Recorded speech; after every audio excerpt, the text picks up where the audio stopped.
Adam, bring us in. Well, thank you for choosing the podcast about nothing in particular, where we bring special guests to you. You may know them or you may not know them. Today, you may know him. I'm Adam, my co-host. Nate. Yep. And today we have Jamz, better known in my world as Full Summer Moon Latte Jamz. Jamz, how you doing, man? I'm doing well. My name, start off, I guess. My name is Jamz Purdy. Dude. Nice. Amateur. Let's start over, man. No, it's good. Just keep going. No, leave it. It's cool. I love it. Here's my phone. It's an alarm that said podcast with Nate. Well, here we are. Oh, man. Yes. Podcast. Jamz And Purdy. it's called? The podcast about nothing in particular. That's right. Okay. That's right. That's what I was thinking. Yeah. I looked up and watched a couple of episodes Nice. when we first started talking about it. Nice. Just to check it out. Yeah. Is it your wife, Nate, that was in one? No, not my wife. Your wife. I don't have a wife. Mm-hmm. Okay. Betsy. All right. Betsy, yes. Yeah. Did one that was cool. Yeah. Enjoyed it. I guess she grew up doing In- missions. And, Yeah. Yeah. Belgium, Mexico Very cool. City. Very cool. Yeah. Cool. All right. I guess. So yeah, where did you grow up? Did you grow up? I grew up in South Central Oklahoma. Born in Ada and grew up the first 19 years. I say first 19 years. I lived for a couple of years in Colgate before I ever knew, like when I was a baby. And then my parents moved to Pauls Valley. And I lived there for 19 years, I guess. And then when I was around 20, I moved to Ada and lived there for 15 more, and then moved here to Oklahoma City. Well, Oklahoma City, Yukon. Yukon, yeah. War Acres. My dad used to live here in War Acres. Oh, really? Yeah, Okay. he just lived up on 50th and MacArthur, roughly. Okay. There by Mungers and stuff. And back when he first moved to Oklahoma City, he was band director at Putnam City. Here, Really? Just right here. Yeah. Wow. Yeah, that was back in the 2000, 97, 98, 99, Okay. 2000, that area. Right when I graduated college, or graduated high school, moving to college, he moved up here. And so I kind of grew up I wouldn't say I grew up all over the place because I traveled a lot as a kid. Really? Like, yeah, my dad and my mom split up when I was young, like 4. Okay.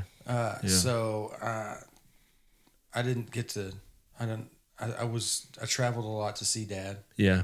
Every other weekend. Yeah. We were hanging out with Dad, and so I moved around Oklahoma quite a bit with him. When he would move different jobs or whatever. Yeah. Different teaching stops that he made. Mom and Dad are all music educators.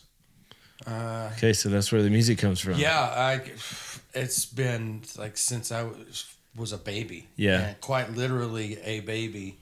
Like my mom and dad had a rock band together in the in the mid to late 70s. They were in a rock band together, and they would have rehearsal at their house. Yeah. And so you I are am around just it. like months old. Did they give you drumsticks when you were a baby? No, I or- mean, yeah, they did, but most of the time they tried to get me to go to bed. So they would take, because they wanted me to sleep so Yeah. they could practice. Yeah. But it's hard to practice a rock band when dad's a drummer and mom's a keyboard player. So we got this giant amplifier and a drum set in the living room. And they said I would go to sleep in my crib in the back of the house. And then as soon as the music started, I'd start crying and screaming. And so I would do that until they made a pallet on the floor in front of the drum kit. And then they would lay me on the floor and I would sleep through band practice while they were rocking and rolling all around me. So I think it was pretty destined to just play drums and being a rock and roll band. Because that's all, I wanted to listen to it in my sleep. Yeah. That's all I wanted to do as a baby. Like they were playing music and I was wanting to be right in the middle of it. Wow. So that was cool. Growing up, kind of learning a little bit of drums from Dad, but he didn't want to teach me the drums.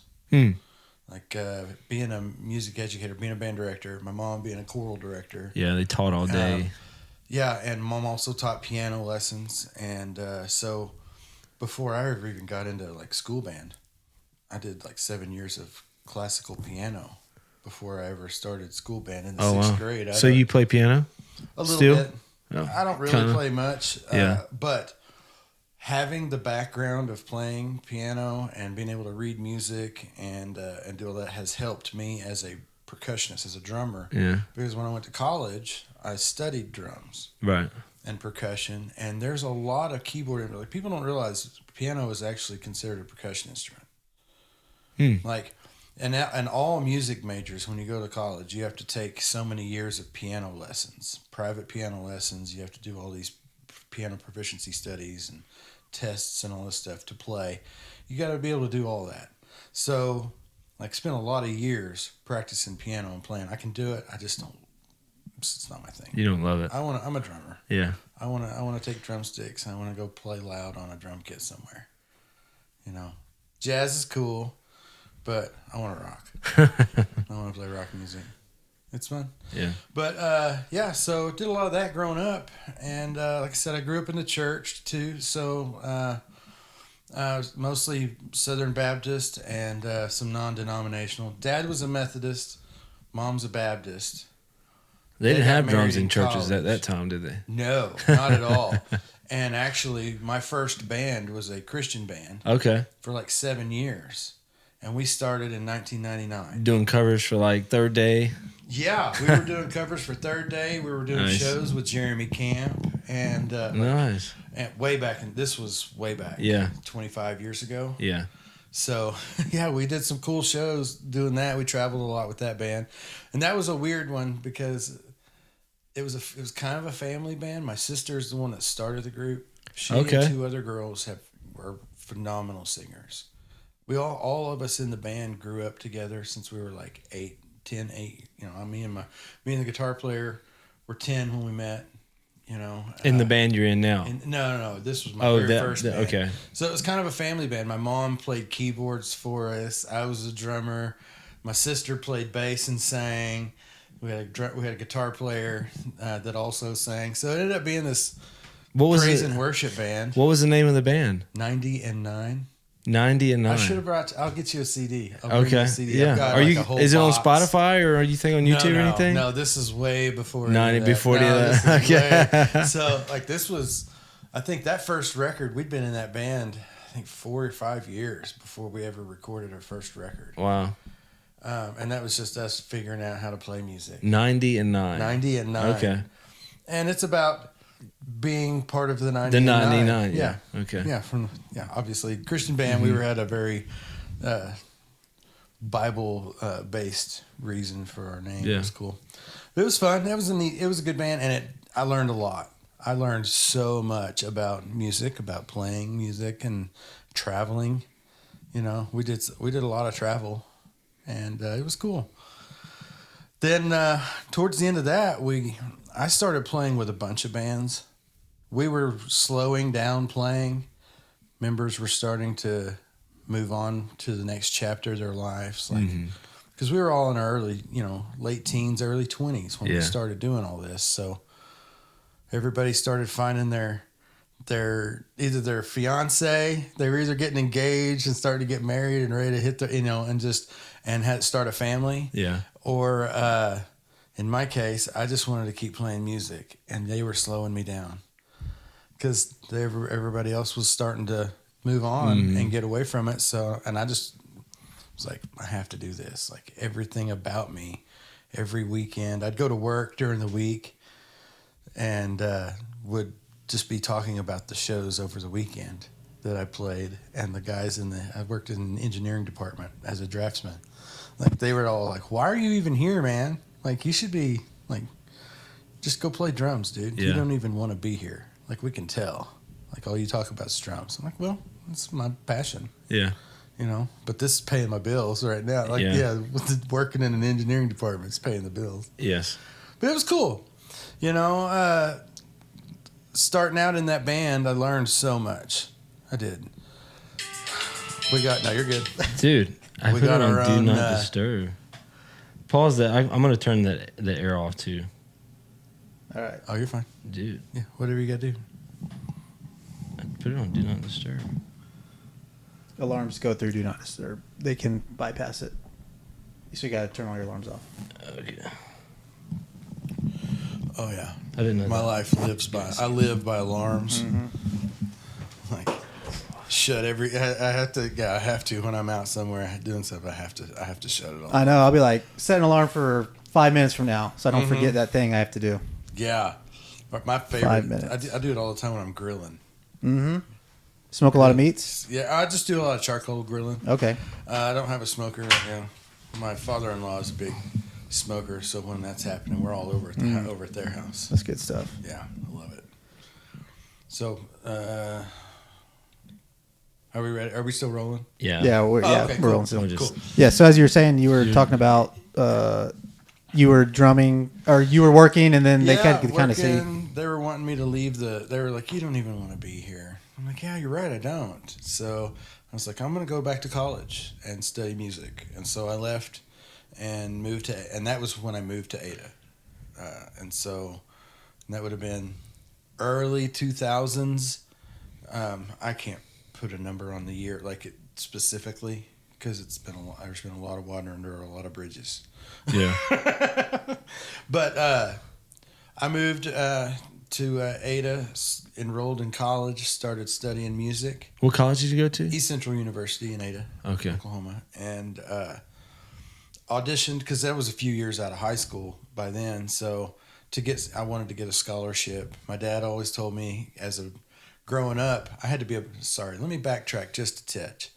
In high school, when I started playing music in band, my dad being a band director made me be a trombone player or maybe be a brass player. I had to pick a brass instrument. And the reasoning, when I told my dad that I wanted to be a drummer, the reasoning for being a brass player was you can't get good scholarships to go to college. For being a for drummer. School, being a drummer. And at that time, in the mid-90s, that was absolutely true. Drummers were a dime a dozen. You couldn't, unless you were first chair All-State, and that's one person in the state. If you were first chair All-State, you could get a good scholarship. But it's nearly impossible to be that person because there's a million drummers going out for that one spot. So I was like, okay, I'll go be a brass player. I'll do the whole family brass thing, and then I'll go on to school that way. Ended up not even... Like I quit band before I even graduated high school. I was out of band. I wasn't in band my junior and senior year. The brass Broke my wasn't dad's hitting. heart, I'm sure. Yeah. I just was an athlete. I did sports. Okay. So, like, I didn't start playing drums until 1999. And that was when I started with the Christian band. Okay. So I'm out of high school. I graduated high school in 97. So a couple of years go by. A lot of things happen. Just... in life, whatever, just things. And then and that was when I was doing the drafting and design and all that. Okay. Did have a big car wreck in there, which is what kind of caused me to focus more on the musical path during all of that to get me going before I started doing engineering and stuff. Like, okay. I had already started into music, but was doing drafting and design. I had this car wreck, and March 21st, 1999. I'll never forget. Wow. Got thrown out of the car. Like I rolled a Suburban twice. I fell asleep at the wheel. Like taking my future guitar player buddy to his show. Wow. He was playing in another band at the time. Yeah. He hadn't joined our band yet. So I was taking him, and I fell asleep at the wheel. Anyway, so but you both forward, survived. So yeah, I survived. yeah, Yeah, that's good. Lots of broken bones in that, but I survived, and that's why I jumped on drumming. Right? Yeah. So I finished school, and I'm working, and I'm playing in this band, and I was like, I gotta go do music. So now I'm back in Ada. Finally caught us back up. Sorry. Gotcha. So I'm in Ada studying drums and percussion at East Central University, and was playing in 90 and 9 for the whole time. 90 and 9 starts slowing down. Yeah. And so I'm picking up shows with lots of other bands and everything. And we dragged out 90 and 9 for like 6 years. even though only like 4 of it was really heavy. Gotcha. A lot of playing, right? Yeah. And so towards the end, I'm starting to play in a lot of rock bands and secular bands, kind of where I've always wanted to be. Right? Okay. And so I did. I started playing with these other guys and just fell in love with music all over again, right? Drumming was like, I found my identity. I found who I am as a musician, finally. Yeah. It took a lot of years to finally find that voice. And it's amazing to me, there are nights still that I come away from a show and I'm like, oh my gosh, this is what it's about, right? Like, sometimes it's a hard night. Sometimes it is work. Yeah. Right? But you still, at the end of the day, you got to play drums. Yeah. Right? You got to make music. But then there's other nights that you don't even, you're on another level. It's a strange feeling to be like concentrating really hard on what you're doing along with the other 4 members of your band. We're all like listening super tight. It is a strange thing that happens in that group. Right. That you're sitting there and all of a sudden, like, somebody gets an idea, nobody says a word, and we all go there. Like, something happens in the music, and we all know exactly where to go from there. Gotcha. Even though we didn't say a word to each other. It's crazy. And those nights, you come away going, oh my gosh, you fall in love with music all over again. Because those moments right there, you're like, oh, that's it. I found it. I was able to get it tonight, right? Yeah. But you can't get those every night. You know, it's not going to happen every time. But it sure is fun when it does happen. How often do you think that happens to you? I've been really lucky with the band that I'm in now that it happens more often with these 4 friends and musicians than with any other group I've ever been in. You know, and we're going on, this is our 10th year now. We started in January of 2015 with BC and the Big Rig. And not these 5 of us. Me and the lead singer and the bass player are original members of BC and the Big Rig from January 2015. There was like one show played in like December of 2014 with another drummer and an entirely different guitar player. I didn't even know that show ever happened because BC and the Big Rig is considered, like, even by everybody's standards, January of 2015, the first show. Okay. But it's strange, but we had another guitar player that started that show with us, but everybody that's in the band was at that first show. Now, how did this band get started? How did you get put on?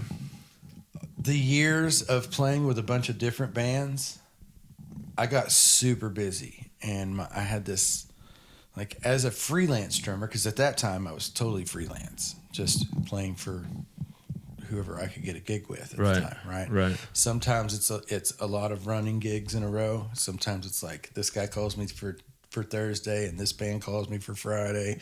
Somebody else calls me for Saturday, or I just end up with a night off, right? So I had to get this idea, being in Ada, which surprisingly enough, Ada has a really good arts like foundation in the community. There are a ton of artists, whether they paint, draw, sing, play instruments. There's a lot of musicians from Ada. Garth Brooks' band leader is from Ada. Blake Shelton's from Ada. There's been so many musicians come out of Ada. The lead singer for the Nixons, Zach Malloy, he lived in Tulsa, but he's from Ada. Like, there's a ton of musicians all over the place in big bands that come from Ada. It's crazy. So it's cool being there. There's a lot of bands, right? Even though the community with all of the towns around it's only like 25,000 people now. There's still a lot of bands. So I just had to get this idea of I'm going to play for whoever, whenever, wherever.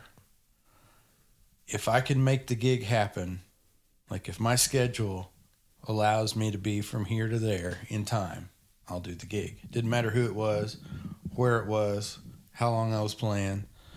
I was just playing the gig, right? Yeah. So I had to do that. How long did you do that for? Like 5 years. Wow. And unfortunately made a lot of drummers in that area mad because they all quit getting phone calls. Oh, man. And it was because they were telling people no. And I was telling them yes. Because they would call me after they told them no, because that was their guy that they called every time. He suddenly couldn't do it. So they're like, well, I'll call Purdy. So they call me up, and I'm like, yeah, I can do it. Well, then they never would call anybody else again. I had drummers that were friends of mine that called me, and they're like, you got to say no. We want to play some. I'm like, you know my rule. If I can make it happen, I will make it happen, and it is mine. And so just, you have to. Like, you have to do that. And so, but that landed me some good gigs. Because I got some good gigs with a lot of different people, and so I got a lot of playing experience, different styles, different club settings. Like sometimes I'm playing in a church band, sometimes I'm playing in a bar band, sometimes I'm playing in like a big band, like jazz horns. You're at some corporate function, wearing a suit and a tie, playing drums like jazz drums, big band jazz. So you never knew, like you just had to be prepared for whatever and then go and do that. So I did that, like 5 years. And then that led to just doing session work in a studio. Because in that time I'm doing session work, I met some different studio owners and stuff. So I got to know them, and I'd get to just come in and didn't know who I was going to be working with. They were just like, oh, I know this guy. He can play whatever you want. Just come in and have him come in and do it, and it'll happen. So I would go do a lot of that. I'd just go into this studio, and they would play a song for me and then say, okay, we want you to put drums to that. So then I go in and just sit down. And now, are those studios in Ada, or are they here in Oklahoma City? Ada, Oklahoma City. I went down to Dallas and did some stuff at the Dallas, what's it called? Something Sound Institute or something like that. It's at a big studio that Destiny's Child recorded their first record there, and Stevie Ray Vaughan and his brother used to do a lot of records there. Tons of people working there. They have a school there, and so I knew some people that were doing some work down there, and they just asked me to come in and sit in and play some drums down there, which was wild.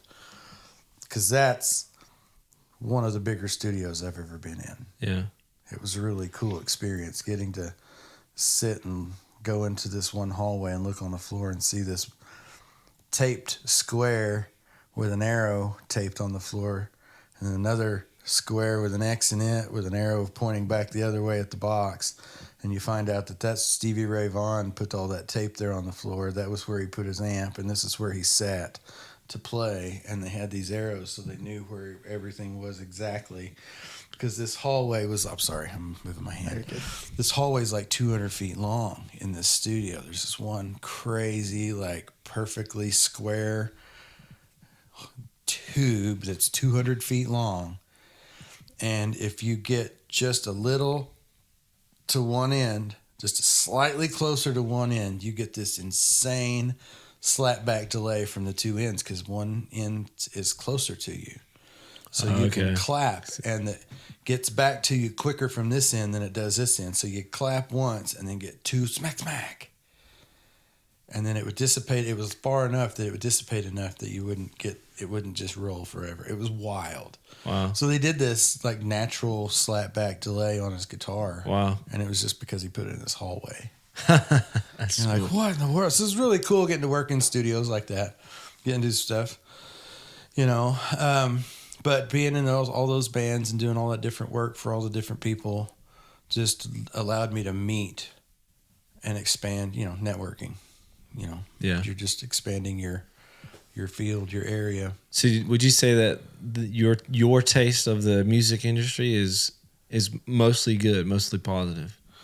So there's a lot of stories that I won't tell. Oh, okay.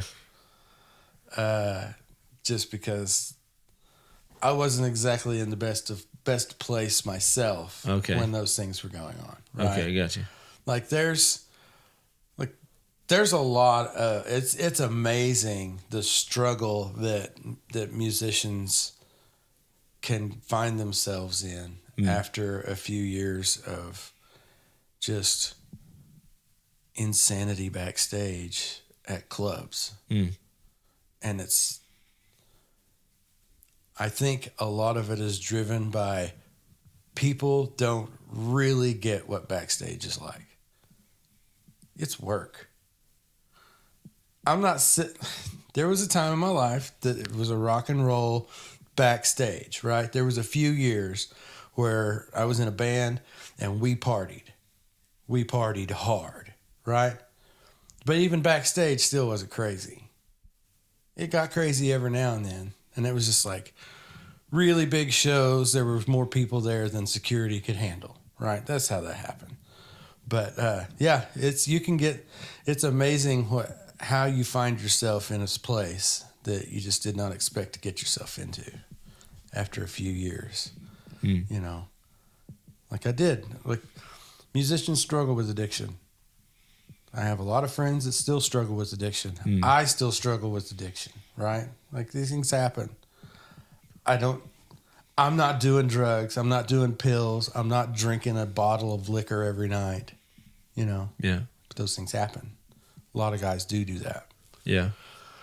But all those things that I'm like, all the crazy sour attitudes that I would have towards the music industry, I would say more happened during those times.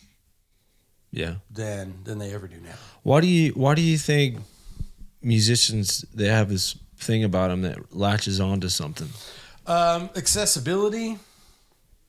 I mean, peer pressure is some of it, but it's not that much of it, really. Because by now, like, we've all dealt with peer pressure our whole lives, right? We get it.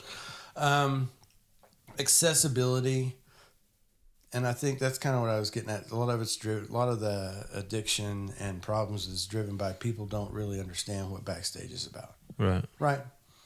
Like, you see the rock and roll documentaries, and I say everybody, I'm loosely using that term. Yeah. A lot of people automatically assume that every backstage is wild and crazy, and it's one of the most boring places on earth.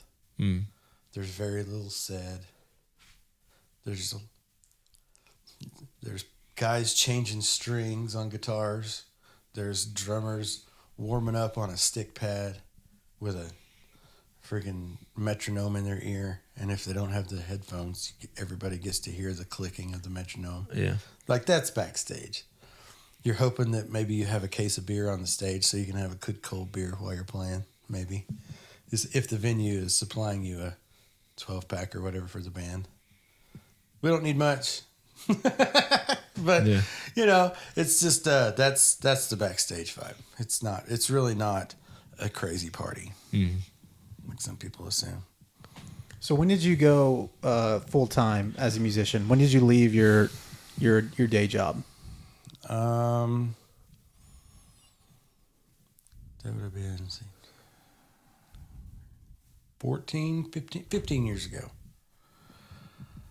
I worked in a music store up until then. I worked in a music store and played drums, like in college. It was like the perfect gig for a musician. Work in a music store, practice, go play. Like, it was perfect.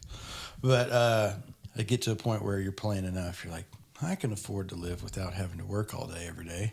I think I'm going to go to bed at 4 a.m. and sleep till noon, and then that'll start my day instead of going to work. Right. Yeah. And so, because I could end up, most weeks I was busy enough that, because that was during the time that I was playing for whoever, whenever.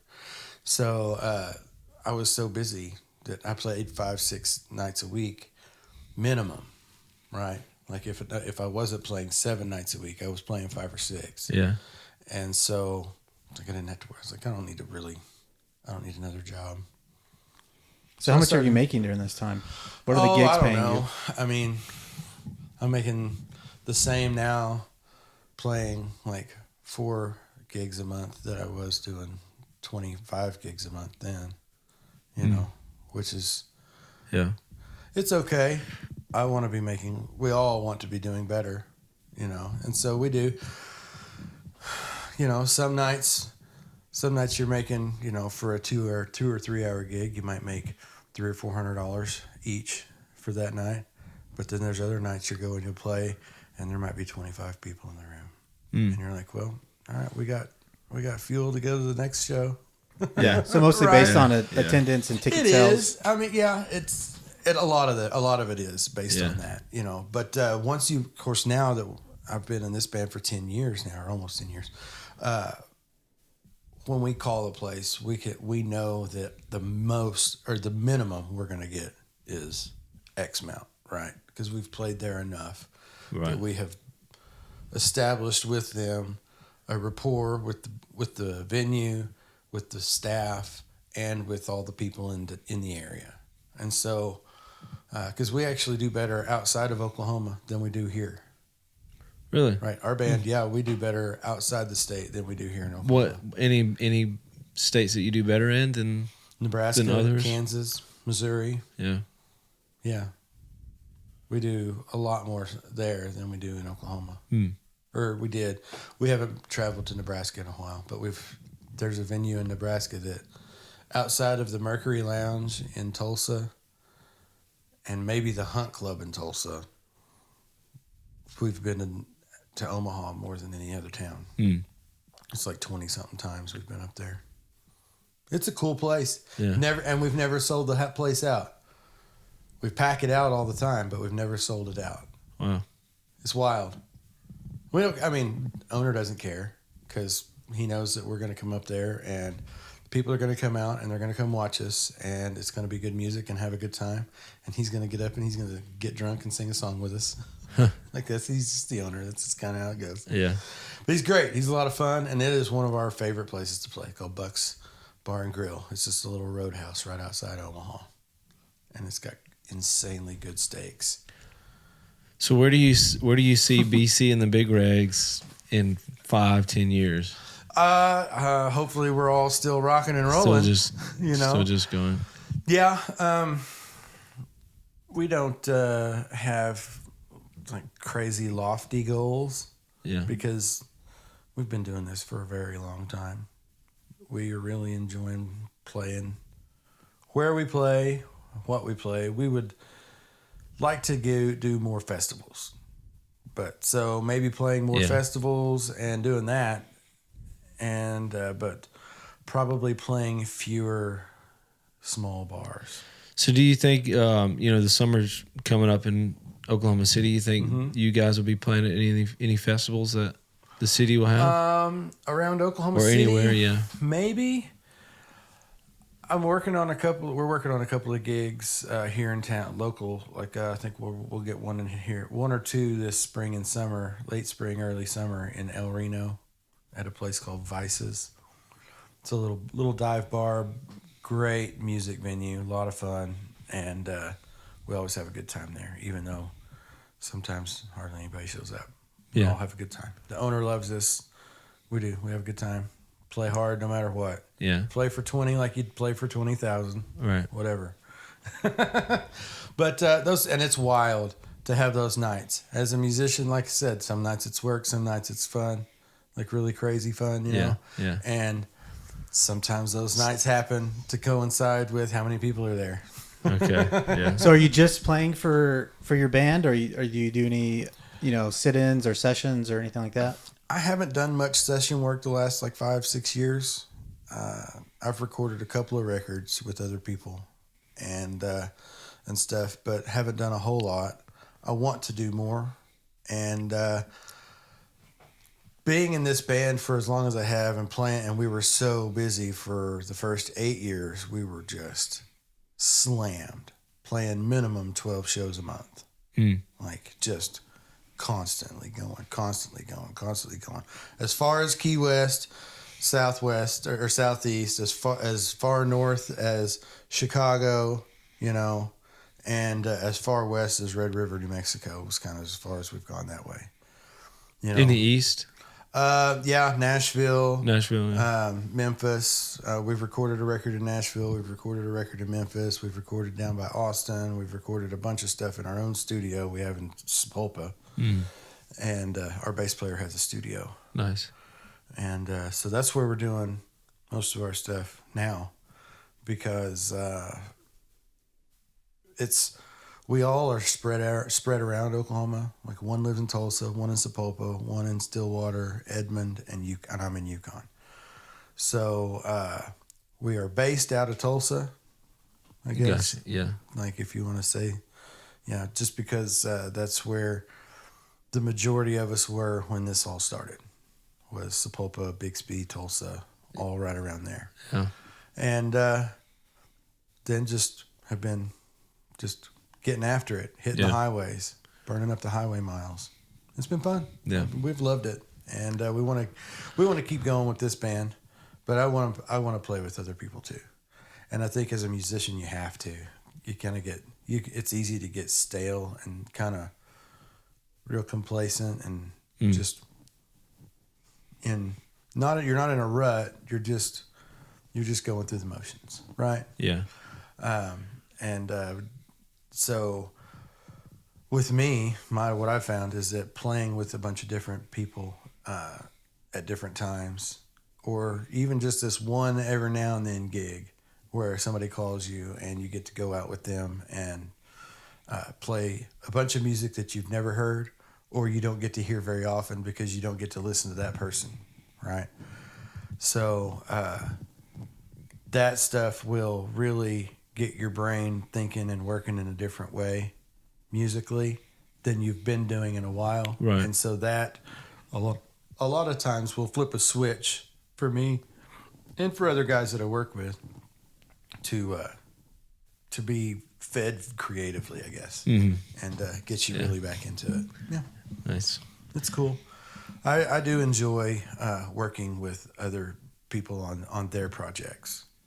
You know, it's cool. You've told me, I think we had a conversation about you were doing some kind of like woodworking on the side, I guess. Yeah, I do a lot of like remodeling type home redo. Yeah. Like just little projects. I say little projects. Some of the guys I work with, we do some really big projects. Yeah. And we'll do like one a year or something where we find ourselves working for 6 months in one place. Okay. Just doing like we'll strip it down to studs and then rebuild it. Total revamp. Like we have a guy that's an architect that is the head of all those projects. Yeah. And so he draws up all these plans and we go in and redo it from the demo to the finish work. We do it all. So we do welding. Like we do projects where we've had to add on a big balcony at a house. Yeah. You know, so we had to build a big steel structure to do that. So we've done a lot of that, but mostly furniture building and like bathroom remodeling is a lot of what we've done. Nice. And the furniture is my favorite part. Yeah, I bet that would be fun. It is. We've gotten to do some really fancy furniture, like furniture that's got laminated curved ends, so it looks like it's just super elegant. Yeah. It's crazy the process it takes to do some of those things. Did you ever do like live end stuff? I haven't like done slabs? any live edge slabs because we do much smaller stuff than the tables that we do are like big round dining tables. I've done one 10-foot long table, but it was like a TV stand, like entryway type table. Okay. It was only like 14 inches wide, but it was Gotcha. 10 feet long. And who do you do this with? Myself and with just a couple other guys Okay, here in cool. town that are Very nice. we're all independent contractors that work together, and a guy named Rodney Poole, and he's great. He's phenomenal carpenter, incredible design engineer. Like he's the architect, and but he understands woodworking. He's been doing it since he was a little kid. Worked with a couple of the greatest carpenters I've ever heard of. That just from what he's told me and how he's taught me, I know that these guys were just incredible. I've seen some of their work because he has pieces that they built that are still incredible 40 years later. You're just like, man, yeah, it's wild. So it's cool getting to learn from that guy because I've got this guy that's just knows so much about how to properly do certain woodworking things. It's just amazing to work with him and see what we get to do. He's like, throws these crazy ideas at us and we're like, why do we always end up doing the really crazy stuff? You know? But after it's done, it takes forever, but when it's done, you're looking at it going, well, that's why. When you see it finished, you're like, oh, I get it now. Yeah. So with that woodworking skill, have you ever tried to make your own drums or anything like that? No, I've used it to refinish drums, but I've never used it to make my own drums. That's a really tough process to make a really good drum. And I think I just want to play them. Yeah. Right? Like I've done, and I'm not trying to make fun of it or anything like that. It's an awesome question. I just have never. I've tried to redo a couple of busted up bearing edges on some drums, and I screwed it up really bad. Yeah. And when I've talked to other drummers that have tried to do this stuff, they're the same way. We've all screwed up a drum royally trying to fix it. And so I just don't want to, I just can't bring myself to do it because the drums that I have, I've really tried to keep them in as good a shape as I can. If you were to look at them, you would think, this is taking care of them? Because the first like pro level kit that I ever bought spent 14 years on the road, and 14 years on the road is very hard on a drum set, especially when you're playing upwards of 200 shows a year for 10 of those years.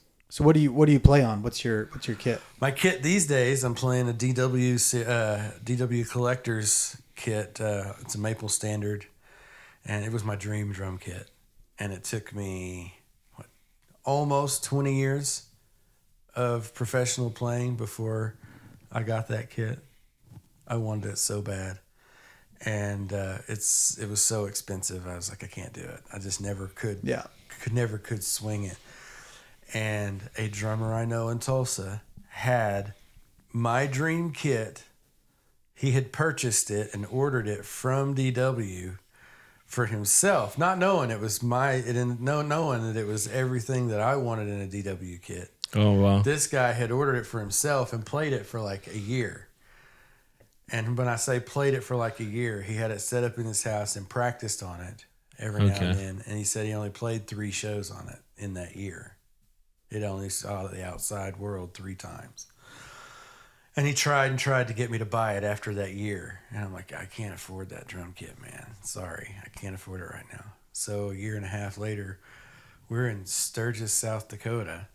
And this guy from Tulsa that I know is running sound on a stage up there. And he's like, I still got that drum kit. I was like, don't you say that to me right now. We are thousands of miles away. I can't be thinking about that drum kit. Like, I want that kit so bad. And he's like, I'll sell it to you for $2,500. Oh, nice. I was like, that kit. He's like, with the hardware and the road cases. I was like, you're kidding me. He's like, I got to get rid of it. I've been trying to sell it to you for a year and a half now, and you haven't bid on it. I called my wife from Sturgis. I'm like, babe, I got to have this drum kit. She's like, we can't get that kind of drum kit. I'm like, I have to have it. You don't understand. This is the kit I've always wanted. In the color, the configuration, plus it comes with all the hardware and road cases. And it's $2,500. She's like, that's a lot of money. I'm like, that is 1/4 of what all of that would cost me new. And it's basically about $10,000 worth of gear. Right. Basically brand new though. And it's basically brand new. Wow. It's 2.5. At this time, it's 2.5 years old. Has only played 3 shows, and has spent the rest of the time kind of getting practiced on at home. And so I showed up to Tulsa with the money, or with half the money. And he said, yeah. I said, can I? I said, I can't give you all the money right now. I said, but I can give you half of it today, and you can pay out the other half. He's like, done. So I handed him half the money and loaded it all up, and I played a show on it that night. Hey, that's cool. I picked it up on the way to the show. I didn't even pack another drum kit. Wow. I left the car, unloaded, and drove to Tulsa, picked up that kit, and showed up that night with the kit to play the show. What's its configuration? It's a racked. It's a 13 by 9 or 13 by 10 rack tom, 16 by 16 floor tom, 24 by 16 kick drum, 14 by 6.5 snare. That is actually a Ludwig Twisted Salesman snare drum. That was another one of those. I saw it in a music store and had to have it, and it took me like 2 years to get it. But as another one of those, my wife told me when I called her about that snare, she's like, I thought you said when you got that drum kit, you were never going to need another drum again. I was like, well, that was drums, not snares. Yes, snares are a different thing. Snares a different thing. Yeah. And then I get it home, and I was like, I got to go empty a case so I could put it in there. And I pull out another snare drum out of that case and put it in there. And she's like, you mean you got more snares? I was like, I have 7 snares. Yeah. She's like, you don't need that one then? I'm like, yes, I do. Yes, I do. This snare's better than all of those. So I did. I got so lucky to get that. And then he had the really nice aluminum flat bass DW 6000 series hardware that is still working as good today as it did the day I got it. And that was like 5 years ago. Nice. Wow. So just blown away by that kit. And the cases, it's been unreal. Everything I wanted. And that's the one you tour with? That's the one I tour with now. I have to. It's too nice to just sit at home. Yeah. You know? And it was crazy. Like, I bought a pro level kit and I traveled with it for 14 years, right? And it was great. And it treated me really well. I took really good care of it. I had to work hard, but I took really good care, maintained it really well. The day I pick up that DW kit and I set it up the first time, it was a night and day difference in quality from that kit to my old kit. Like, the old kit did not compare to the quality of the parts, like just the metal machining on that DW kit. I understand why they're so expensive. Yeah. Because it's a totally different level. Like, the best, and that's it. And then there's like everything else. Yeah. What were you playing on? Peace drums out of California, and as far as I know, they don't even exist anymore. They were tearing it up really good for a while, and then all of a sudden, I think they expanded really aggressively and ran out of money.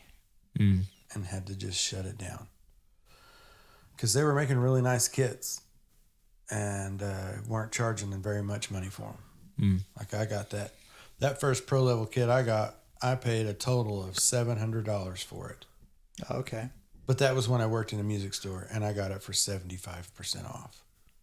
Oh, gotcha. Right. It was a $2,800 drum kit. Yeah. I got it for $700 because of the store I worked in. But that was what's crazy, is how cheap they were selling their kits. Because I got one of their nicest drum kits, and it was only $700 at the store. Yep. You know? And I was the second person to get that kit in that store. And the only reason I knew about that kit was because this other guy ordered it. He's like, I want this kit. And it came in. I was like, do you want me to put it together for you and tune it, or do you want to just take it home and unbox it yourself? He's like, no, I want you to tune it. So I got to do the unboxing, which is cool. When you buy your own equipment, like in anything, it's awesome, right? When you open that new tool or that new guitar or whatever, that first time, you remember the smell, right? You remember the smell of the box when it opened up. You're like, if you had a guitar with a cedar, you could smell the cedar. Like, it's this whole experience, right? Same thing with drums. Yeah. You know, and So like I got to do that with this guy's drum kit. I almost felt bad for him. Like this is a nice kit, and you're just gonna let somebody else unbox it, right? But I opened it up, and the moment I laid eyes on it, I was like, "Gotta have this!" Like as soon as I saw it, it was just the most beautiful indigo blue sparkle. It's called Atomic Indigo Sparkle with black hardware. So it's this bright blue glitter lacquer finish with black hardware. Meanest looking drum kit I'd ever seen. You still have that one, or? Yeah, and I have it set up in the studio. I record with it right now because our studio that our bass player has. I was like, you need a good drum kit, and that kit has been used on some really fantastic records that I didn't even record. Okay. That kit I used forever, and I had it in the studio working one weekend, and there was this big record about to get recorded, and the engineer was producing that next record, and he was like, this drum kit sounds better than anything I can get in here. Can you leave it set up and I use it this week? And I just happened to have a week off, nothing scheduled. I was like, yeah, I'll come back through on Friday and pick it up. It's like, can I record one song on this record? And he's like, nope. I already got somebody lined up for it. I'm like, well, if he doesn't work out, he was a friend of mine. I knew him. It's like, if it doesn't work out, let me know. I'll come and do it because it's my stuff. But that kit record got nominated for a Grammy. Oh, really? Americana Cool. Record of the Year. Yeah. Who was it? John Fulbright. He's out of Tulsa. Bonnie Raitt beat him.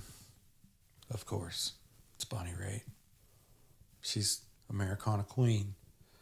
So, but it's cool. I get to say at least an instrument that I own has been used on a Grammy nomination. On a Grammy nomination. Yeah. That's cool. I haven't ever been, but whatever. No, that's cool. Yeah. What cymbals do you like to play? I use Dream Bliss cymbals, and I use it all the way around. Hi-hats, crashes, ride, everything. And I actually only have 4 cymbals that I use. I have a big 22-inch crash ride on my right. I have a 19-inch crash ride up on my left, and I have 17-inch Dream Bliss hi-hats on my left. And everything is Dream Bliss. And I think it's because 20 years ago I was at a drum clinic, and this guy played a Dream Bliss set, and it completely changed my approach to the drum kit. Like, I went out and immediately wanted to get the biggest crash cymbalist sounding hi-hats I could find. I wanted a giant crash right over here and a giant crash right over here, and I wanted to get rid of the 9 cymbals I had around me. Right? I had all these different sounds. Yeah. And suddenly, these 3 setups, the hi-hat and the 2 cymbals, I can do all of those sounds with just those 3. It's crazy. They're so versatile. Incredible cymbals.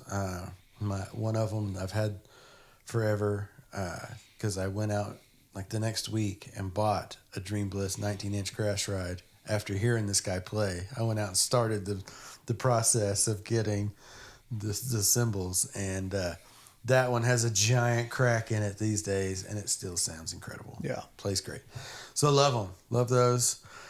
All my hardware is DW hardware, except for my drum throne. My drum throne is a pork pie, just because they make really comfortable seats. I'm a big guy, and my band plays 3.5-hour concerts. We're a jam band.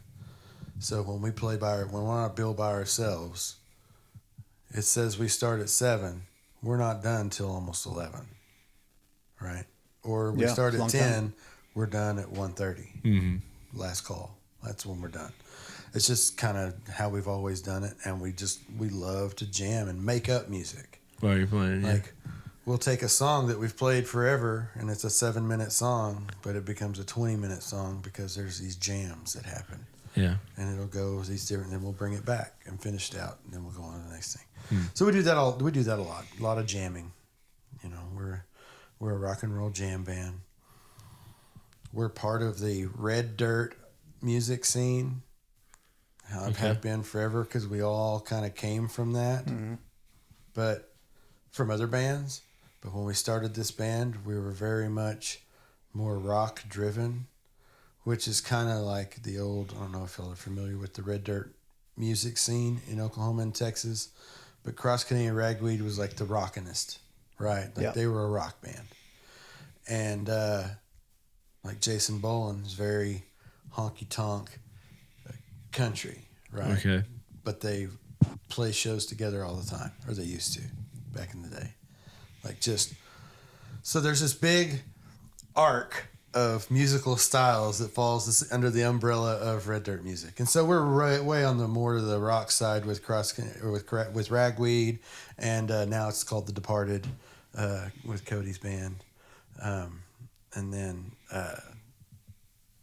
we love the rock, and we push ourselves more rock all the time. I feel like, and we pull in what we call guitarmonies, which is just harmony guitar parts. It's just lead lines with the guitars, and it's 2 or 3 guys playing it together, and which is really like old Thin Lizzy and old and Iron Maiden, different bands like that did a lot of yeah.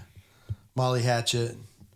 Some of our artwork for one of our records was inspired by the old Molly Hatchet record covers. Like they have the big fantasy, like mythical creatures or guys all muscle bound, just fantasy stuff. And so we had an artist like paint us all up as characters like an old Molly Hatchet record and do all. It was wild. It was fun stuff. Yeah. Do that. Yeah. And that's kind of where we are. I mean, that's what we do now is just kind of coming up with, we write new music. I mean, our first new original song just came out in 2 weeks ago. The first one in 2 years that was brand new original tune. The stop sign tune you had playing when we came in, one of our lead guitar players wrote that, and we recorded that 2 years ago. Okay. But nobody had ever heard it. It was one of those, we were recording a record in Nashville in this amazing studio, Blackbird Studio A, which you saw on the recording on the credits there. We went in to record a record, and we had extra time at the end of our session when we had all the bones of the record finished, and we still had like 3 hours of time left that day. And we're in this amazing studio with these incredible engineers and all this amazing equipment. We had our pick of anything in the building to do it. They were like, we've got this tape machine over here hooked up, and you guys are playing lights out today. Do y'all have a couple of tunes that you would like to try and record live? One take. Like we'll record it down to tape for you, like the old school, like the way they did it back in the 70s, 60s and 70s. Yeah. Pardon me, I'm sorry. Let me get you. So while we were at lunch after that, we were talking about it. We're like, well, what can we do? So we knew we had that song called Stop Sign that Ryan had written. We had recorded a live version of it at a studio, or not in a studio, at a bar show. We went through a period of 3 years where we recorded every show we played. No matter where we tracked it. Multi-track, had the whole thing. And we ended up with this really cool version out of nowhere one time, and we were like, oh, let's release that. So we had that one on a record that we had released,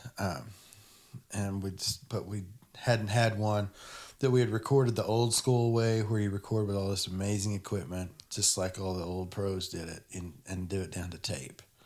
And everybody has one try. Better nail your part, right? So we came up with that song and one other that we recorded. And when we laid it down, we got done, and we were like, oh yeah, that was cool. Like that went up really cool. We had a really good take there. It was fun. We listened to it once, and we were blown away. We're like, all right, cool. We'll take that. We don't need to retry to do the whole song again. Yeah. And then the other song we did was one that we've recorded on every record. Or I say we haven't recorded on every record, but we've recorded it at every studio that we've been to. Okay. And it's the very first song we wrote as a band, called 100 Miles to Memphis. So we have versions of that song that a lot of people have never heard before. Okay. Right? That from different studios that we've recorded it at, because it's just cool to go back and hit that one song Because Yeah, that is super the cool. very first version of it from a studio, like that was one of those hurried. The very first record was a very hurried process. I did all the drums in one session.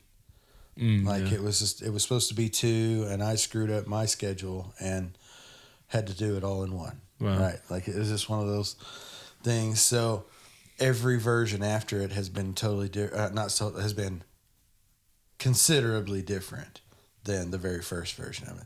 So we've done all that, but it was cool after 2 years, because we recorded that song Stop Sign 2 years ago. So it was cool doing that whole process, hearing it, and we're like, oh, that was cool. And then we put it in a can and we just left it there.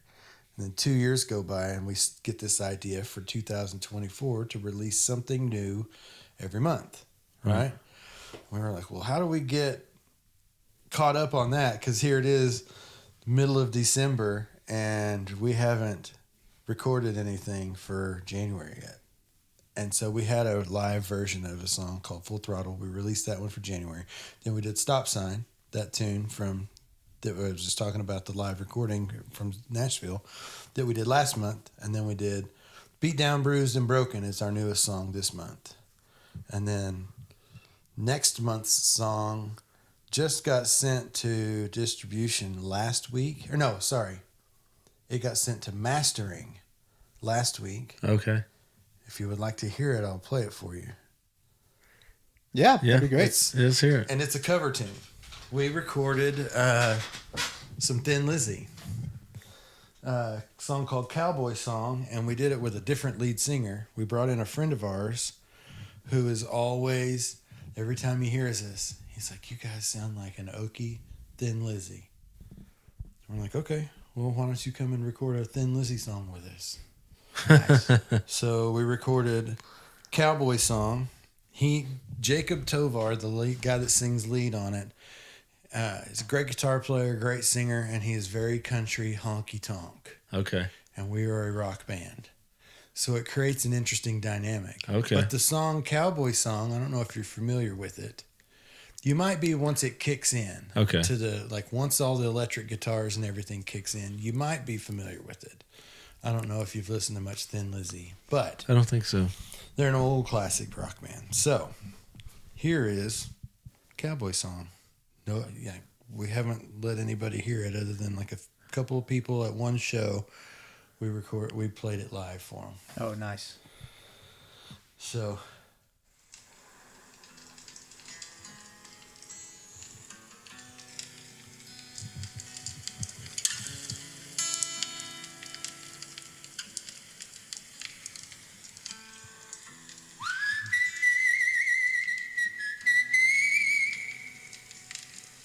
I mean, I know it's just my phone, but it'll be okay.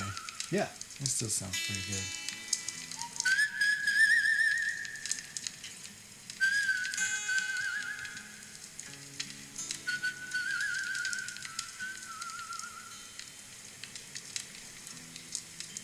I am just a cowboy, lonesome on the trail. Starry night, campfire light.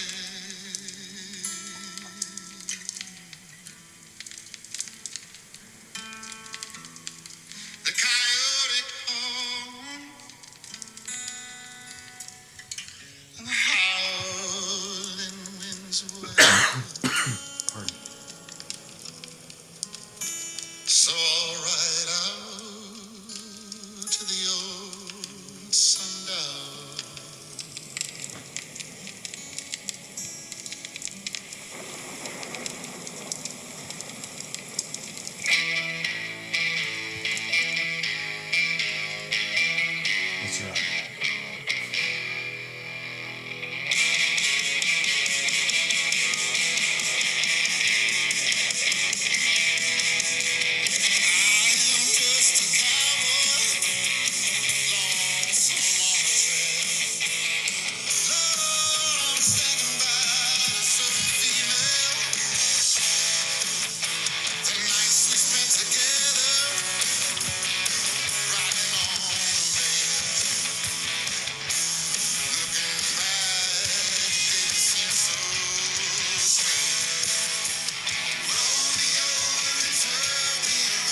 kind of a long song. But it's cool. It's a rocker. No, it's cool. I like it. Yeah, it's just this is a fun one to do. It's a cool little breakdown here. There's one more guitar solo, and it's actually the lead singer playing Oh, really? guitar. Yeah. Yeah, we tricked him.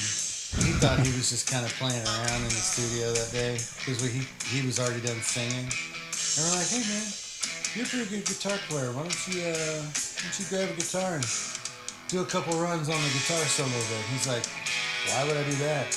Ryan just played a really great guitar solo. And I'm like, so? Try it anyways, man. Just do it. He's like, all right, fine. Hand me a guitar. So he sits down and plays this guitar solo, and we're like, yeah, that's cool, man. That'll work. And he's like, oh, it's not as good as what Ryan did. And we're like, no, it's actually really great, and you just played the second guitar solo. He was like, what? So we tricked him into playing this guitar solo, but it ended up being great. Like, I love the solo. I think he did great, and it's about to kick in. Right here.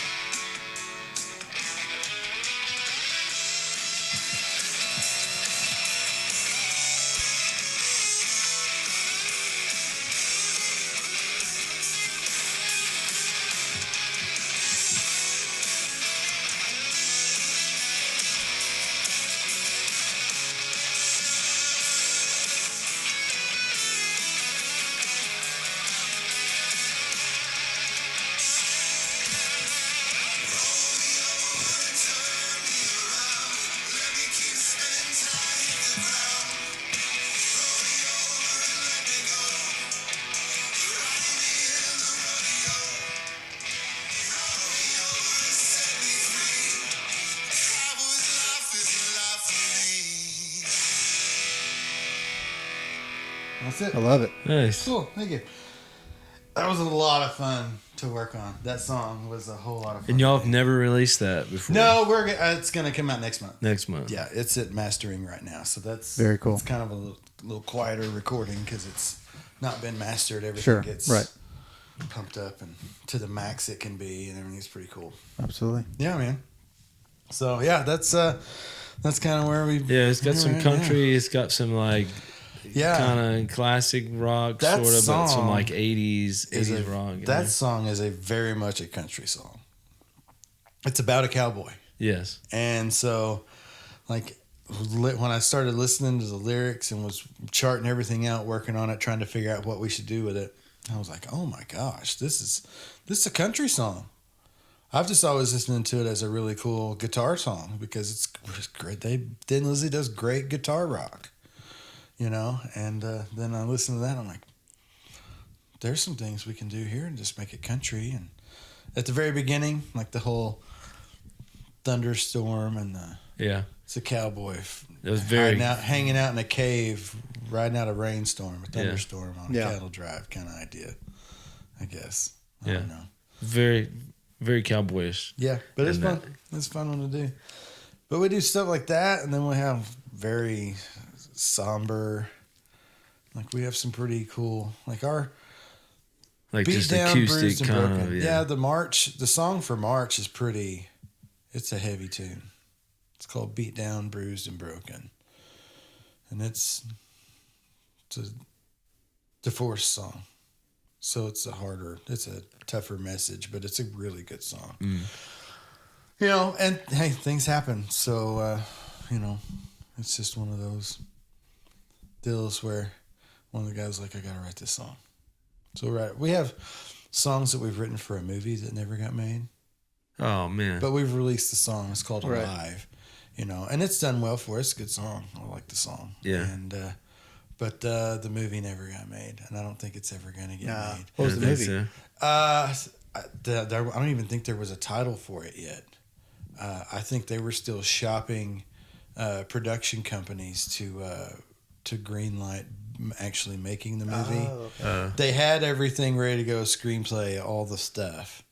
They were just going around all these different things, and it was like things were heading in the right direction. They had some stars that were wanting to be involved, and then pandemic happens. This is like end of '99, early 2000 when all of this is getting put together, and then freaking March 2000 rolls around and the world shut down. Movies definitely shut down. And we were like, well, okay, I guess that's not going to happen. Right, yeah. So maybe one of these days. It was a book that a friend of ours authored up in Tulsa. She's a psychologist, and she wrote a book about depression, PTSD type stuff. And so we wrote a song called "Alive" that helps with suicide prevention and stuff like that. Wait. I'm sorry. Alive does talk about some of that stuff, but it's about not leaving your family and friends hanging, like hold them close. Oh, okay. We have another song from our last record we use it. We put the suicide prevention number on it and all that stuff. Oh, okay. Gotcha. Yeah. Very Sorry. I am the world's worst with song titles, and I'm really good at mixing our songs up. So cool. No problem. yeah, I don't Yeah. write very many songs because lyrics just don't come to me. Sure. Every now and then I'll have a phrase that I can help out with, right?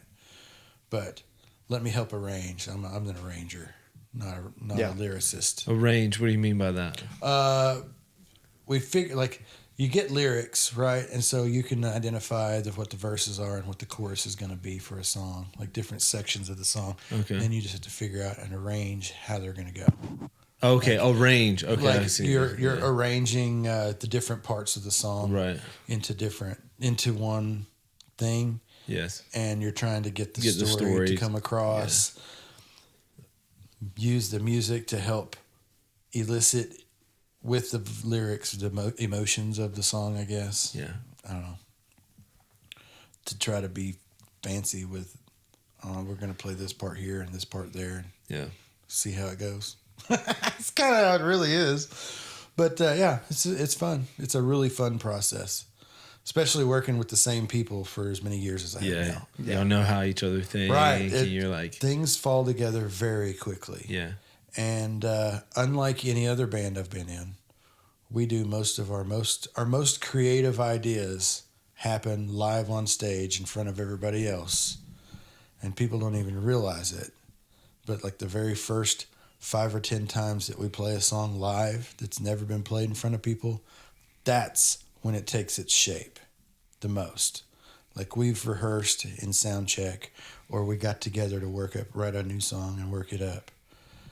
And we've arranged where the sections are going to go. But until we're on stage live in front of an audience, our best ideas don't always come out until we're there. Now, after you play a show, let's say, do you guys ever, like, in your downtime backstage, like, I have this medley, I need to get out? Yeah, I mean, sometimes, Or this and when song, that happens, it's like something, you know. The inspiration moments like that typically happen when we're away from each other, like during the week between shows. Whatever we're listening to that day really has an influence on our inspiration, or what we've been listening to recently, right? So we'll be like, inspiration can hit you at the strangest time. I can't tell you how often inspiration hits me driving down the road, just listening to the music. Yeah. Like behind the wheel, like I work out drum parts in traffic more than probably anywhere. Right? Yeah. Aside from the stage, right? Like I am very much like, I listen to a lot of music, a lot of different styles. It is crazy where inspiration hits me sometimes. Now, what's you guys' favorite song that you have That we've played? that you've ever recorded, like your favorite? Oh my gosh. It would be different for all 5 of us in the band. Guaranteed. Yeah.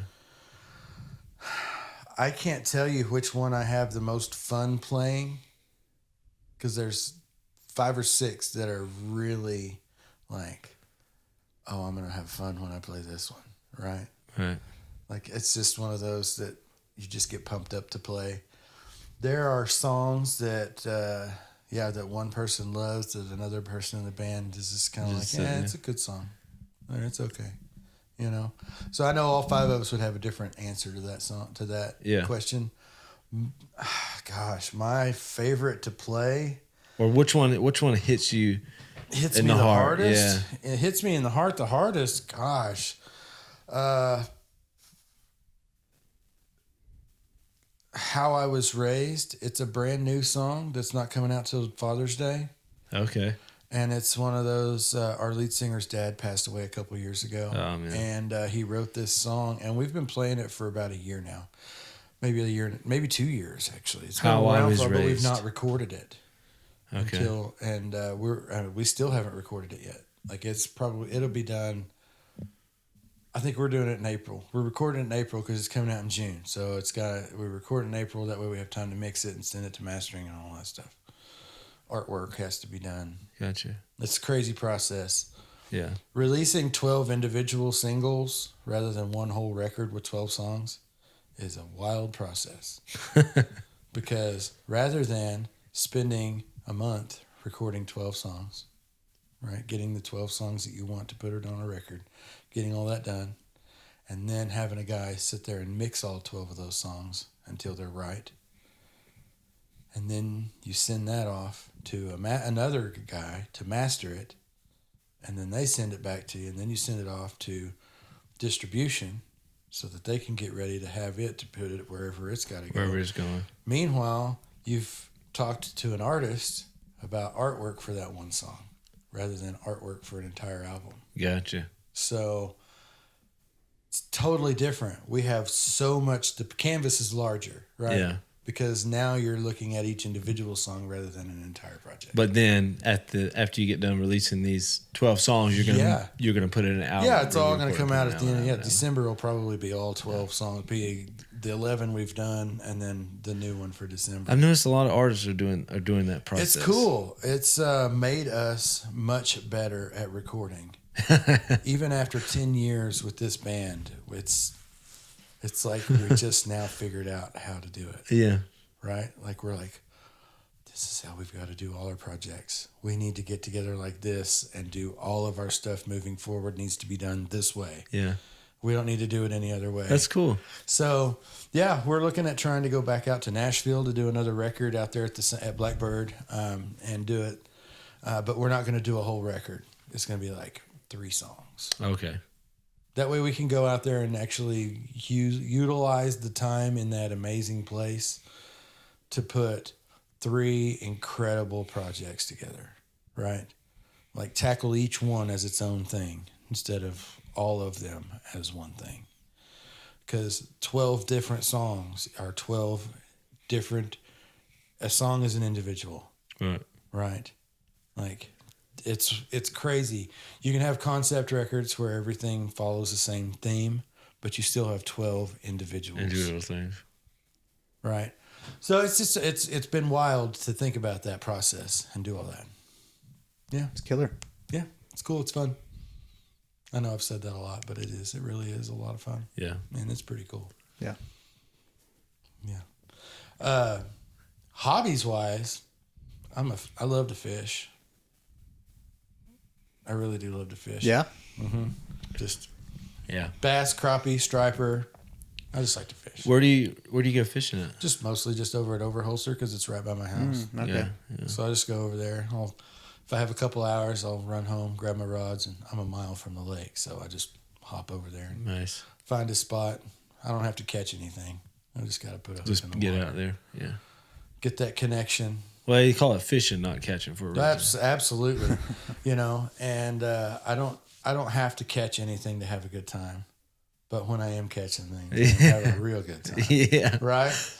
Sure. It's just, it's always been a really good place to just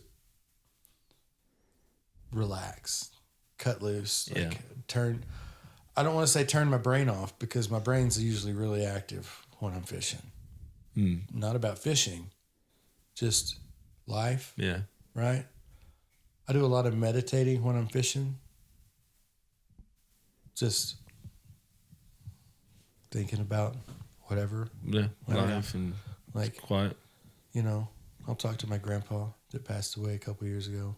You know, like had things that like conversations that he and I would have.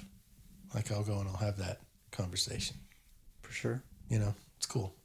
That's cool. Yeah. But I do that. Yeah, it's just kind of a place to just go and relax and.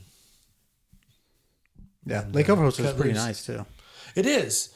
It was pretty choppy this morning when I drove by, but yeah, it's a really nice lake to just go and there's really great places to pull off and park Yeah. and relax. No matter what time of day or which direction the wind's blowing, you can find a good place to go and sit and relax. Yeah. And I like doing that. I like that. It's nice to park and roll the windows down, get a breeze going through, and look at the lake. Maybe get out and walk around, go throw a hook in the water, or sometimes there's a couple of places you can just go and pull out, and the jetties they kind of stick out on the water a little bit, just a few feet. So you'll pull your car out there, and it feels really weird because you feel like you're about to drive off in the water because the front end of your car will be tall enough to cover the end of the jetty. You feel like you're about to fall in the lake. Then just park and sit there because you've got water around a lot of you. Yeah. Right there. It almost feels like a boat. You get that good ripple. Yeah, I can see that. It's great. It's a really comfortable spot to sit. Have you ever gone to the river on the other side, the North Canadian River? No, I haven't. I mean, I've been over there to look and see, but I just haven't gone down there to fish or anything. Yeah. I see a lot of people try. I take a kayak out there and go way back Like in there. Stitchcomb? Mm-hmm. Yeah. I got a buddy I that go does a lot of that way over there. back out in there. Catfish out there. Yeah, I haven't done any of that over there. I've just gone around mostly around the lake, Yeah. on the edges of the lake. If you get far enough out there, the car that 66 that starts fading away. You can nice. barely hear it, and Yeah, then that's it's just nothing. That'd be the best. Yeah, that's one thing that's hard about going to Overholser is that there's lots of highways around, so that it still gets noisy. You get a lot of road traffic, road noise, but it's still not terrible. I mean, the turnpike's 3/4 of a mile from the lake too, so it's kind of noisy there. But it's good. Well, woodworking. We always have a duck in our podcast, which we don't have video this episode. But that duck was given to me by my grandmother, or mallard. Yeah. And it is all wood. And then somebody made it for her. A neighbor made that for her. I think it's just cool. solid, huh? I played ping pong with it yesterday. Did you? Yeah, it was. I'm part of this thing called Young Life, and it was bring anything but a paddle. So I was like, I'm gonna bring this duck. Dude, that's Nice. good. Use a duck. Yeah, well, it's solid as far as I know. It's really pretty. Yeah, I like that. The neck might be glued on there. I don't know. I think it's solid though. It's probably came out of one piece. Probably carved out of one piece. One piece, yeah. I bet. I don't know how old it is. I think it says it on the bottom, but I don't know.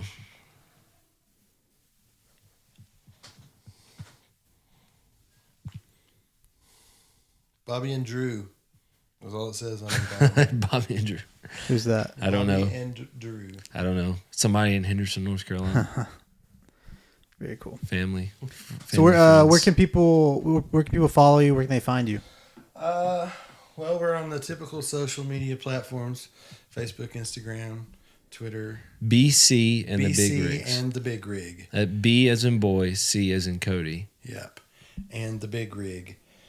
And the name comes because of oil, the oil industry, oil and gas. Okay. Brandon Clark, his dad was a big oil man. Okay. And he grew up around the world in different places, and funny enough, when he was in the 8th grade, they found themselves in Pauls Valley, and my mom kicked our lead singer out of choir in the 8th grade.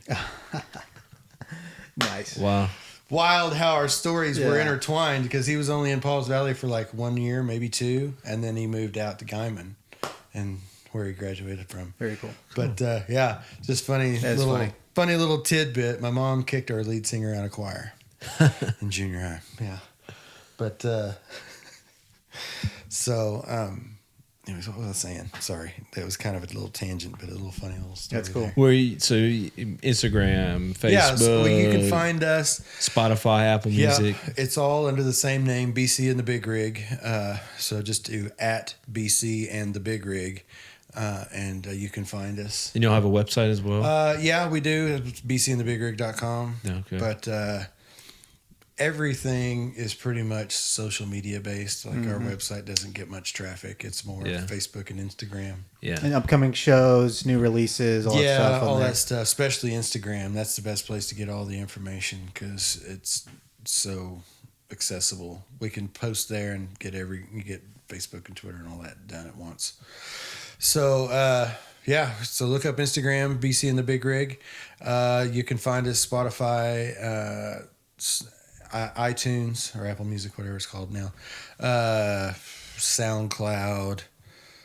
I don't know what all else. There's a bunch of them, but Vinyl record. we don't have any on vinyl. No, Maybe one day. maybe we have a record on vinyl, but Like one. yeah, we have one record. One press. No. I mean, we have several. Oh, okay. We just don't have any more vinyl. Oh, gotcha. We don't Yeah. have. We're out of vinyl, and it's really expensive to print. Right, Yeah, I right. bet. Like, so we did a run, and kind of left it at that. Understand. But it's cool. Collected item. It kind of is. That's kind of the main reason we did it, is that we've all wanted to record a record, and that record get put on vinyl. Like we've all wanted to pick up that record and put it on a player, set the needle, Yeah. and hear all that, and it be us. Yeah. Like there's something about pretty that cool. whole The whole experience. process. Yeah, the whole process, knowing, because like the mixing process and the mastering process for vinyl is different than digital. Like it's a whole different animal. So everything got done like 3 different times. Like because there's the vinyl, there's iTunes mixing, and then there's the mix for like Spotify and all the others. Like they all have their Their way own thing. that everything gets mixed and done Gotcha. for optimal performance on that platform, right? Right. Like you have to do these different things to make certain things work better here or there. Because like with iTunes or Apple Music, they do like, what is it called, lossless or something like that, listening. Yeah. And I it's think so. and it's just how the files are Like compressed or something. compressed and read. Yeah, Okay. it's so there are certain things in the music for an MP3, like to go from a WAV file to an MP3, because we all know that WAV files are way more they're just way bigger. Yeah. Right. There's a lot more to a WAV file compared to an MP3. And the MP3 is like takes out a bunch of stuff, right? Yeah. Right. That isn't necessarily needed, but helps make the whole overall experience less digital, right? Yeah. Like more For sure. more natural. And so but the headphone technology, you have to do things to make things sound better in the ear. If there's a whole bunch of other noise in between in the frequencies, it really muddies the water. So when you get all that stuff out of there, it cleans it up in the headphones on this Okay. like micro level. Yeah. So it really helps Gotcha. do all that. So you got to do all that, jump through all these hoops to do that. And then just the act of getting the vinyl pressed itself is a heck of a process. Like they have to do it, and then they send you the test pressing, and it's this record that comes, and it's a little bit thicker than any other record you get, and it's like the very first one that was made from the die of your song, right? Or your Okay. record, or your Okay. album. And they send it to you, and they're like, so tell us if this is right. So you listen to it, and you have to go and find the person that you know that has the most amazing record listening setup, right? Yeah. Okay. The best Audio files. turntable. Yeah, this guy has to, whoever you're listening on, it has to be listening to it with, they're an audiophile, big time.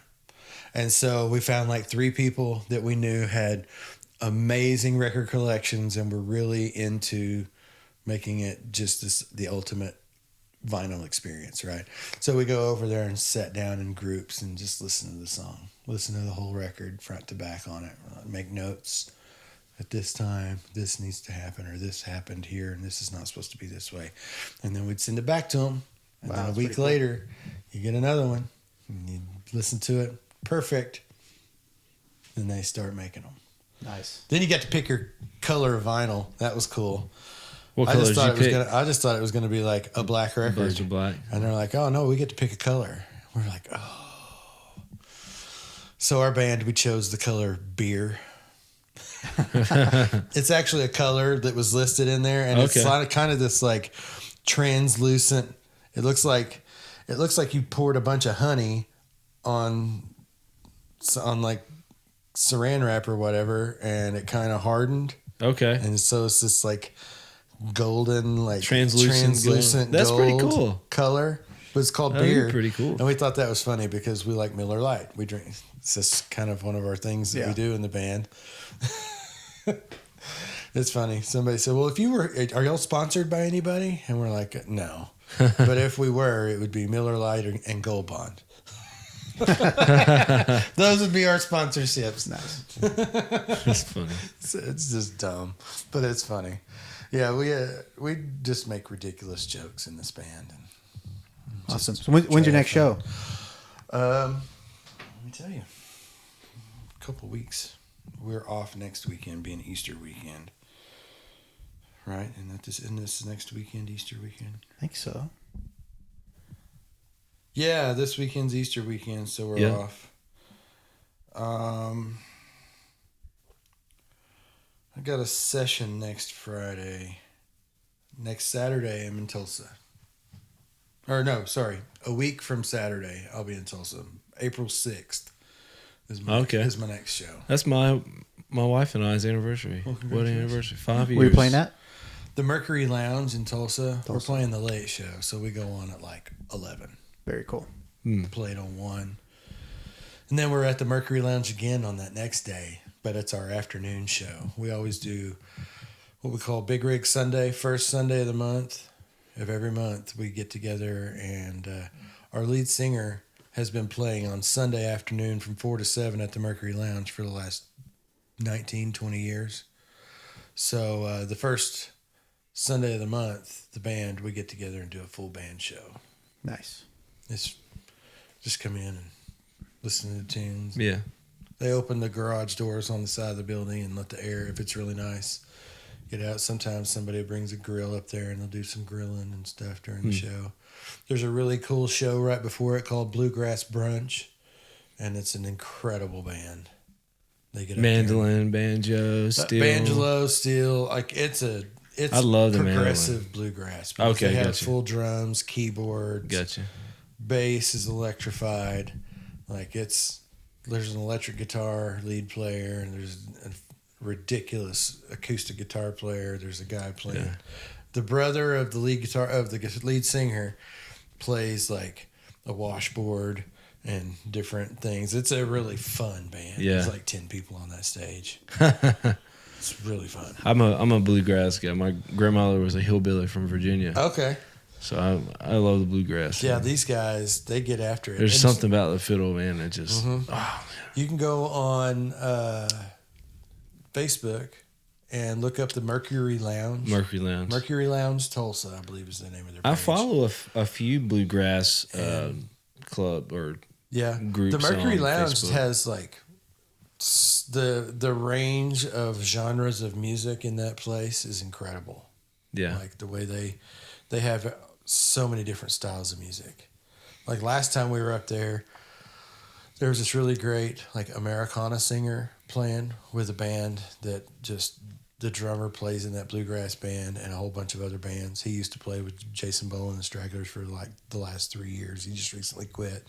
So he's like big time road dog, phenomenal musician, you know. And so like he was playing, like he played 3 shows that night, never moved his drum kit. He played all 3 sets before our band got up and finished out the night. He played for all 3 bands before us. He just left his drums up there, and it was 3 different styles.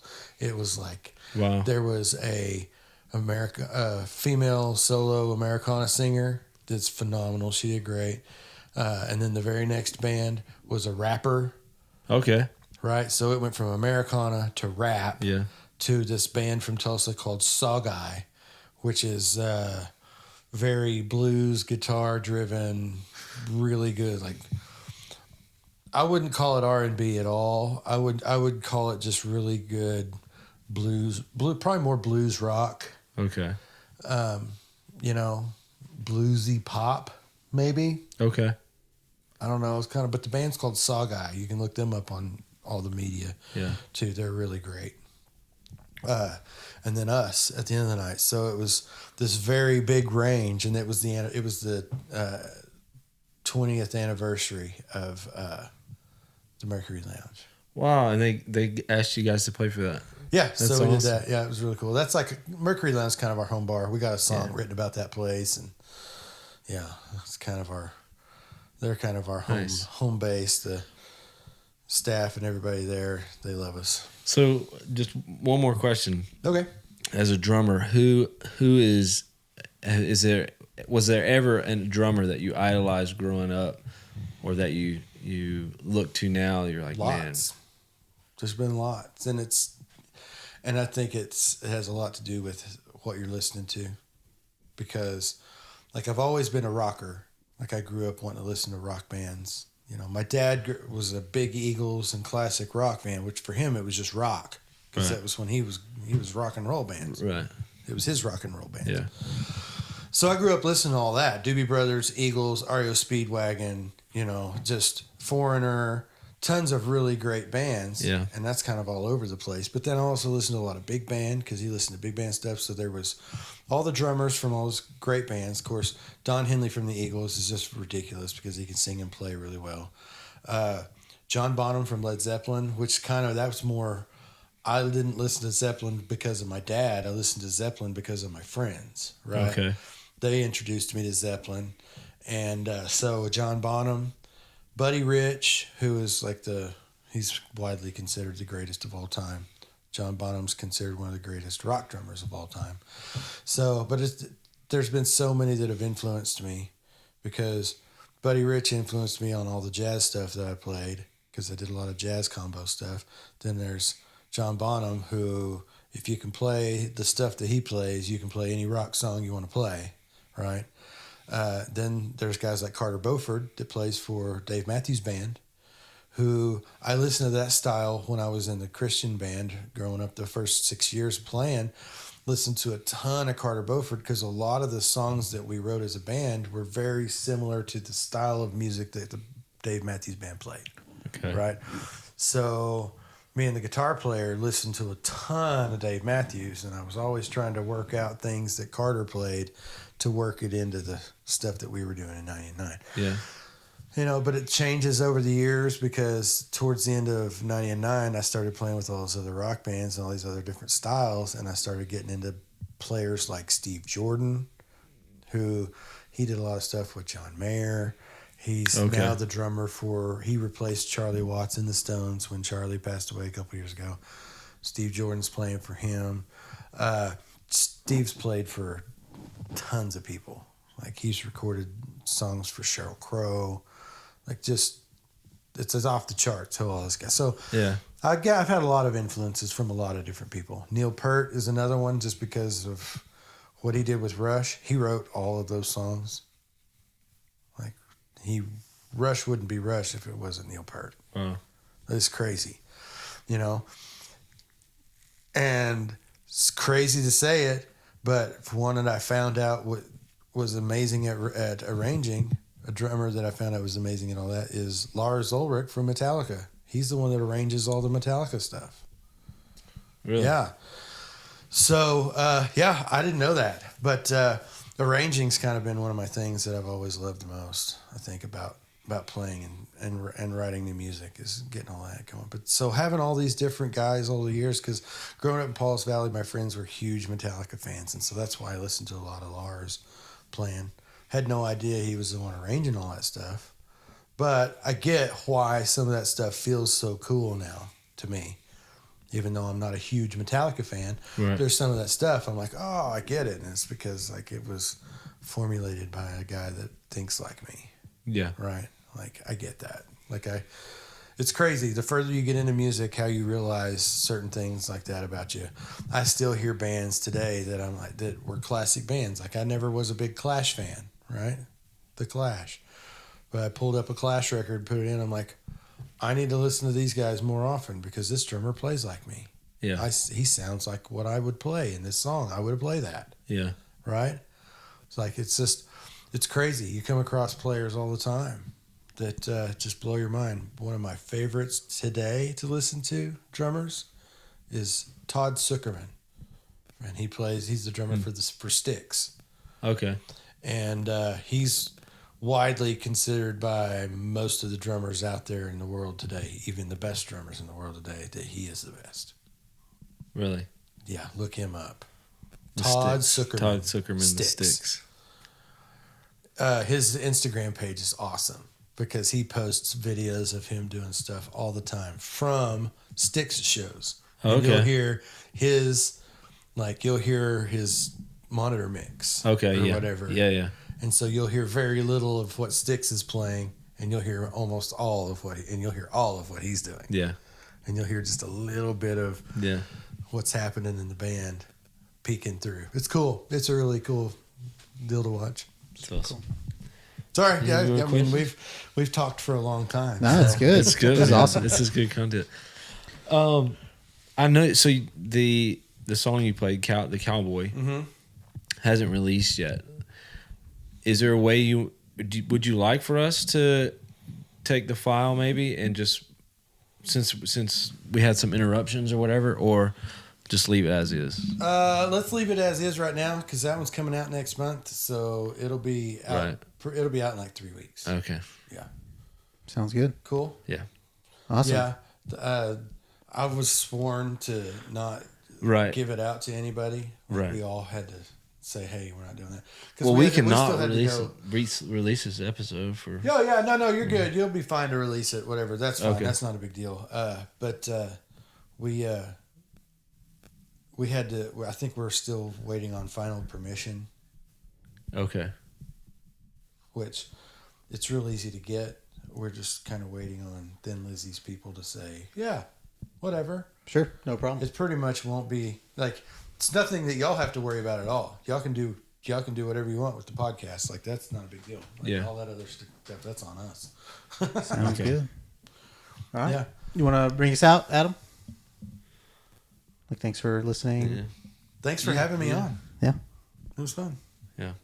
Cool. Yeah. Thanks for coming on the podcast. Really appreciate you sharing all your insight and info about your career and, all your drum set and everything. It's super cool. Yeah. And hopefully we can come out to a show sometime and show support. Absolutely. Yes. Yeah, I'll be sure and let you guys know when we're going to be around.